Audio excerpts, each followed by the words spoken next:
let's talk about the call. Okay. All I, right. I, I'm gonna go there. I'm gonna go there. I'm okay. gonna go there. In any person's life that is where you're supposed to be, your purpose and talent Right. meet. There's usually a moment, and that moment might seem big, that moment might seem small, but to that person, that moment is the call. Right. When did the call come? That call came for me when I was with my brother. I got that call from Ruffner Middle School. Now I have a son. My son was in middle school himself. And I said, he said, I want to. I never wanted to be a head coach and never wanted to.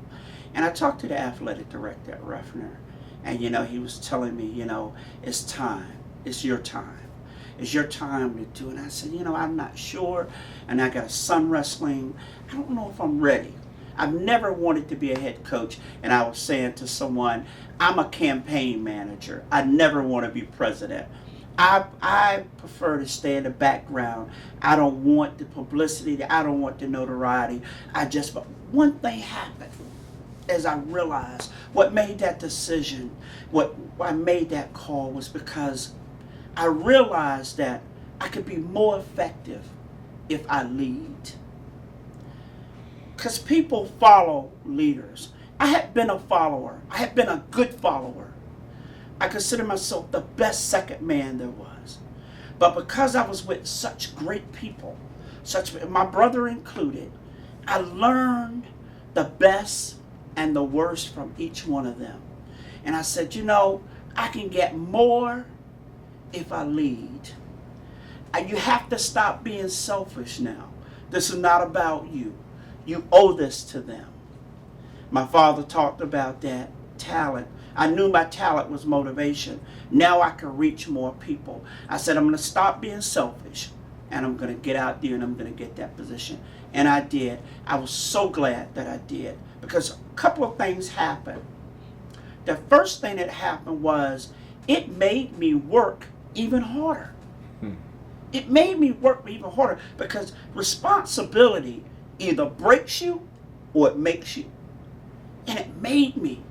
It was different when I was with my brother and they came to him for administration and the boys would come to him and I would just be the second guy and it was easy.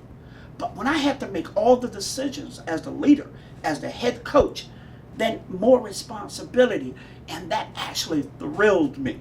I realized that, and with me, it was a challenge. I never got upset. I never got bothered by the demands of the kids.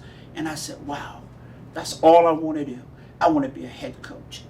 I want to do it because it gives me more responsibility. And with more responsibility, and plus I had a son that was in middle school, I get to see this boy wrestle. He wrestled at Blair, was a district champion at Blair. So I get to see him wrestle. I get to be close with him, and I get to make the decisions.